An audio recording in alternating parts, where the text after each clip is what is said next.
The afternoon was quiet, the kind of slow afternoon that made the world feel paused. Daniel Brooks arrived at the lakeside cafe hoping to clear his mind. The last few months had been messy for him. A long relationship had ended without warning. His apartment felt too silent, and work had become the only thing keeping his thoughts busy. So he drove out of the city that morning and ended up near a calm lake, where small cafes and wooden benches lined the water. He didn't expect anything important to happen there. He just wanted coffee, fresh air, and a few hours without thinking too much about his life. Daniel sat near the window where he could see the lake. The water looked smooth and gray under the cloudy sky. Few people walked along the shore, and the cafe smelled like roasted coffee beans and warm bread.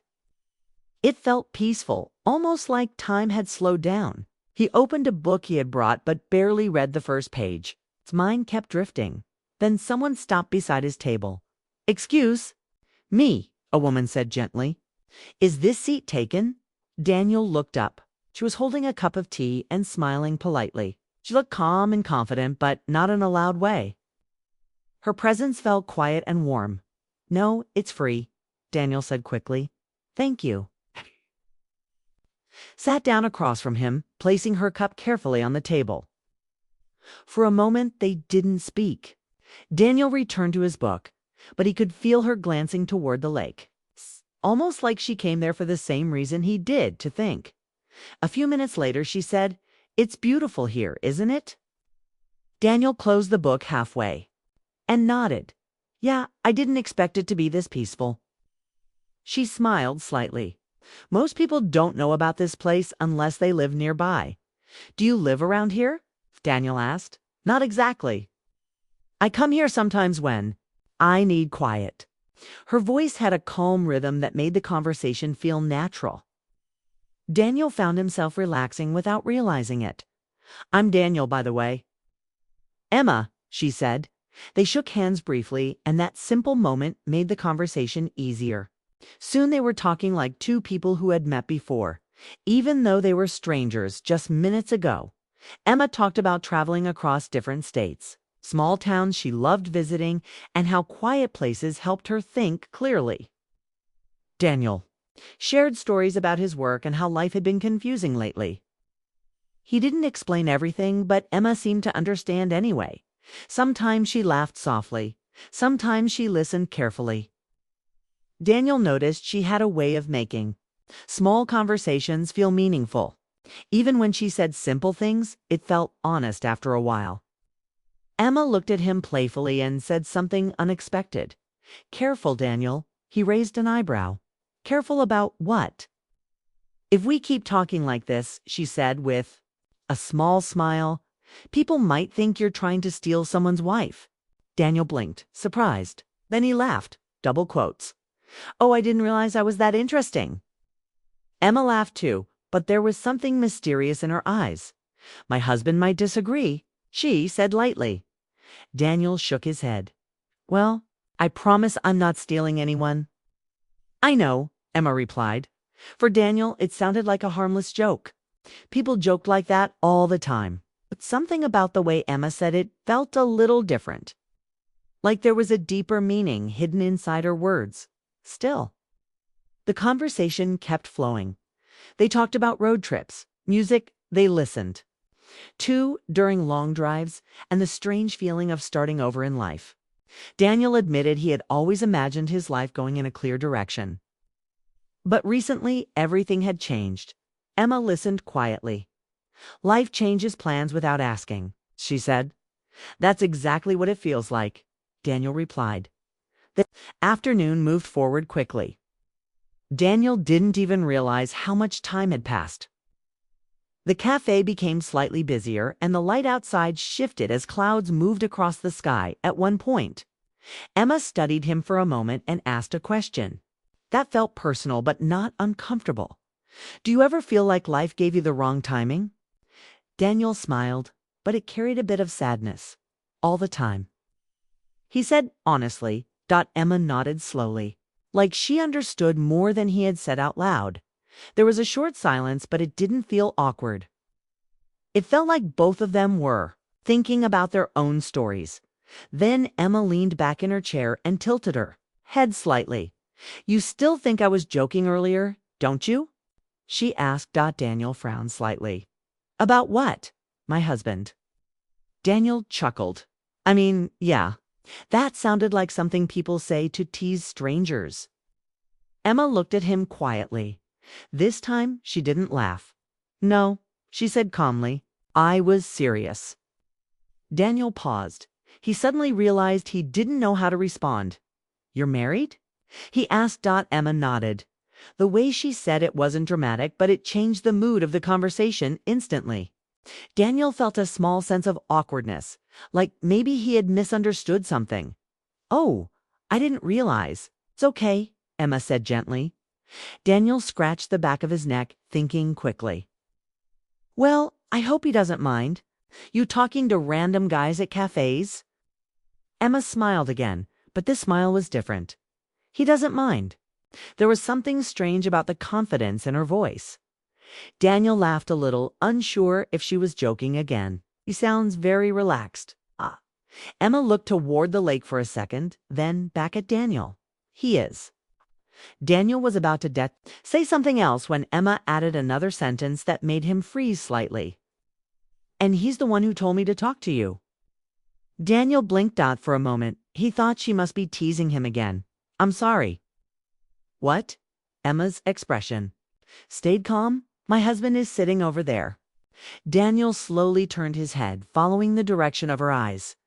At a table near the far side of the cafe sat a man with short gray hair and a relaxed posture. He had a coffee cup in his hand, and he was looking directly at them and smiling. Daniel quickly looked back at Emma. "Okay, now I'm definitely confused." Emma laughed softly, but not in a mean way. "I know. Most people would be." Daniel glanced toward the man again. The man lifted his hand slightly, almost like a casual greeting. Daniel hesitated before raising his own hand back. "What is happening right now?" Daniel asked quietly. Emma rested her elbows lightly on the table and looked at him with a thoughtful expression. "I told you earlier that people might think you're trying to steal someone's wife." "Yeah, well, Emma said that someone is him." Daniel looked again across the cafe. The man still looked calm, even friendly. "But," Daniel couldn't understand why. "Your husband is just okay with this?" Daniel asked. Emma's eyes softened. "He trusts me." "That's not exactly normal," Daniel said. Emma nodded slightly. "I know." For a few seconds, Daniel tried to figure out if this situation was strange or somehow normal for them. He had never experienced anything like it. But at the same time, Emma didn't seem like someone playing a joke. Her tone was calm and sincere. "Why did he want you to talk to me?" Daniel asked. Emma didn't answer right away. Instead, she studied Daniel's face like she was deciding how much to say. Then she said something simple but mysterious. "Because sometimes strangers are easier to talk to than people who know your whole life." Daniel felt that sentence hit him in a quiet way. It made sense, even if the situation didn't. Across the cafe, the Manima's husband leaned back in his chair, still watching them with a calm expression. Daniel felt a strange mix of curiosity and nervousness. "This is probably the most unusual conversation I've had in a long time," he admitted. Emma laughed softly. "Mine, too." "You're serious?" "Yes." Daniel leaned back in his chair and shook his head with a small smile. "I came here just to drink coffee and relax, and now?" Emma asked. "Now I'm sitting with a married woman whose husband is watching us, and smiling like this is completely normal." Emma covered her mouth briefly as she laughed. "That does sound strange when you say it like that." "It is strange," Emma nodded. "But not in a bad way." Daniel noticed something again, the sadness he had felt earlier when he first met her. It was still there, hidden behind her calm smile. "Are you okay?" Daniel asked. Emma looked surprised by the question. "Why do you ask?" "I don't know," Daniel said. "You seem happy, but also like something is on your mind." Emma was quiet for a moment. Then she said softly, "You're very observant." Daniel shrugged. "I guess. I've had practice reading people lately." Emma looked toward her husband again, then back at Daniel. "Don't worry," she said gently. "You'll understand soon." That sentence made Daniel even more curious. Understand what? Emma smiled slightly. "Why I came to talk to you." Daniel felt something shift in the moment. The conversation suddenly felt more important than before, like something bigger was slowly being revealed. The cafe noise faded into the background. The lake outside grew darker as the afternoon moved closer to evening. Daniel didn't know why, but he felt like this meeting was not random anymore. And Emma still hadn't told him the real reason she walked up to his table. Not yet. Daniel followed Emma across the cafe with slow steps, still trying to understand the strange situation he had just walked into. The man at the table stood up when they reached him. Up close, Daniel noticed he looked a little older than Emma had mentioned earlier, maybe early 40s, with kind eyes and a calm face that made people feel at ease. There was nothing threatening about him. If anything, he looked welcoming, almost grateful. "Daniel," Emma said gently, "this is my husband, Michael." Michael extended his hand with a friendly smile. "Nice to meet you." Daniel shook his hand, still unsure how to act. "Nice to meet you too." For a moment, Daniel expected awkward silence. But Michael spoke like they were already friends. "I hope Emma didn't scare you with our unusual introduction." Daniel laughed lightly. "I'll be honest, I was a little confused." "Fair," Michael said. "Most people would be." They sat down together. The atmosphere felt strange, but not uncomfortable. It was like Daniel had stepped into a story he didn't fully understand yet. Michael leaned back in his chair and looked at Emma for a moment before turning his attention to Daniel. "She told you a little about me, right?" "Just that you suggested she talk to me," Daniel said. Michael nodded slowly. "Yes, that was my idea." Daniel studied him carefully. The man didn't look jealous or suspicious. Instead, he seemed thoughtful, like someone who had already made peace with something important. Emma held her cup quietly while Michael spoke. "You probably think I'm crazy," Michael said with a small smile. Daniel shook his head. "I don't know what to think yet." Michael chuckled softly. "It's a good answer." The sun outside had started to drop lower, painting the lake in soft orange colors. The cafe lights turned warmer as evening approached. Michael folded his hands on the table and spoke calmly. "Emma and I have been married for 12 years. It's been a good life. Not perfect, but real. We traveled, built a home, shared a lot of dreams." Daniel listened carefully. Michael continued, "But sometimes life changes the direction of those dreams."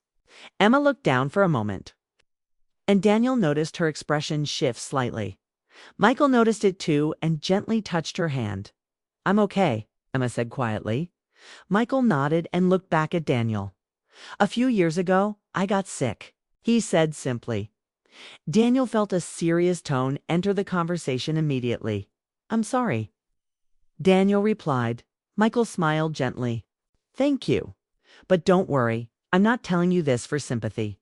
Daniel didn't interrupt. He sensed this was something important. Michael continued, "At first, we thought it was something small. Doctors, visits, tests, waiting for answers. You know how that goes?" Daniel nodded slowly. "But then the answers came," Michael said. "And they were not what we hoped for." Emma squeezed Michael's hand quietly. Daniel could feel how deep their bond was just from that small gesture. Michael looked at the lake outside before speaking again. "When you hear news like that, everything becomes clear very quickly. Things that seemed important before suddenly don't matter." Daniel stayed silent, letting him continue. "I realized something," Michael said. "Emma had been living for both of us for a long time, supporting me, staying strong, pretending everything was okay even when it wasn't." Emma shook her head slightly. "I wanted to—" "I know," Michael said kindly. "That's who you are." Daniel watched them, feeling like he was seeing a part of their life he wasn't meant to see. But somehow they trusted him enough to share it. Michael leaned forward slightly. But I also started noticing something else, he said. Emma stopped laughing the way she used to. Emma looked embarrassed. Michael, it's true, he said softly. Daniel glanced at Emma, and she gave a small smile. Like she knew he was right. Michael continued, when you love someone, you notice the small things first. A quieter voice, a smile that fades quickly. That look tired even when they say they're fine. Daniel understood that feeling. He had seen similar things in people before. One night, Michael said, I told Emma something she thought was a joke. Emma laughed softly because it sounded like one. Michael smiled. Maybe it did. Daniel felt the tension of curiosity again. What did you tell her? He asked. Michael looked directly at Daniel. I told her I didn't want the rest of her life to feel lonely. The words were simple but powerful. Emma's eyes softened as she remembered that moment. I thought he was being dramatic, Emma said. I told him we were fine. Michael nodded. But I could see the truth. Daniel felt something heavy. In his chest again, Michael continued, I realized something important. Love isn't about holding someone so tightly that they can't breathe. Sometimes love means making sure they'll be okay even when you're not there. The cafe grew quieter as evening arrived. Most people had left, leaving only a few tables occupied. Daniel felt honored but also slightly overwhelmed by how open Michael was being. So that's why you wanted Emma to talk to me? Daniel asked carefully. Michael smiled. Partly. Emma looked at Daniel now. Michael has a strange way of seeing people, she said. Daniel raised an eyebrow. What does that mean? Michael chuckled. It means I watch people a lot. Daniel laughed a little. Okay, that sounds slightly suspicious. Emma laughed too. Michael raised his hands jokingly. Not in a creepy way. Then he explained, when we came into the cafe today, Emma went to order tea. I sat here and looked around. Most people were on their phones or talking loudly. Daniel nodded. But you, Michael said, you were staring at the lake like you were carrying a story in your head. Daniel was surprised by how accurate. That sounded, I guess that's true, he admitted. Michael smiled knowingly. I've learned to recognize that look, Emma added. He noticed you before I did. Daniel looked between them. So you basically sent her over as an experiment? Michael shook his head gently. No, I just thought maybe two people who both look like they're searching for something might have a good conversation. Daniel laughed quietly. It's actually a pretty unusual way to meet someone. Smiled. It worked, though. Daniel had to admit that part was true. Michael watched them for a moment with calm eyes. You see, Michael said, I don't know how long I have exactly. Doctors can estimate, but life has its own timeline. Expression grew emotional again. But she stayed composed. So I started thinking about what matters most, Michael continued. And what matters most is that Emma keeps living fully. Daniel didn't know how to respond to that kind of honesty. I'm not trying to replace myself, Michael added quickly. That's not how life works. But I want her to meet people. Talk, laugh, feel alive again. Emma looked at Daniel and said softly, he's been encouraging me to go out more. Daniel nodded slowly. That makes sense? Michael smiled. And today was the first time she actually agreed to it. Emma sighed playfully. Because you kept insisting. I had a good feeling, Michael replied. Daniel shook his head, still amazed. This is definitely the most unexpected afternoon of my life. Emma laughed. Mine too. Michael looked satisfied. Good. That means the day wasn't wasted. The three of them sat there for a moment, watching the last light of the sunset reflect on the lake. Daniel realized something important. Then, there was no awkwardness anymore. Instead, there was a quiet understanding forming between them. Emma suddenly asked Daniel, so why did you come here today? Daniel thought for a second before answering honestly. I guess I was trying to figure out what to do next with my life. Michael smiled slightly. That's a good place to start. Emma looked thoughtful. Maybe this meeting was supposed to happen. She said Daniel usually didn't believe in things like fate, but right now he wasn't so sure. Michael stood up slowly and stretched a little. Well, he said, I think I should let you two talk a bit more. Daniel looked surprised. Are you sure? Michael nodded. Of course. Emma looked at him. You don't have to leave. Michael smiled warmly. I know, but sometimes conversations grow better when there's space. He placed a gentle kiss on Emma's forehead. I'll be right outside by the lake, he said. Emma nodded softly. Michael looked at Daniel before walking away. Take care of this conversation, he said with a small grin. Daniel smiled. I'll try. Michael walked out of the cafe toward the lakeside path, leaving Emma and Daniel at the table. For a moment, neither of them spoke. Then Emma looked at Daniel and said quietly, You see why I said this was complicated? Daniel nodded slowly. Yeah, but also kind of beautiful. Emma smiled, and as the night lights reflected on the lake outside, Daniel realized something unexpected. This meeting was only the beginning of a story none of them had planned, but somehow all of them were.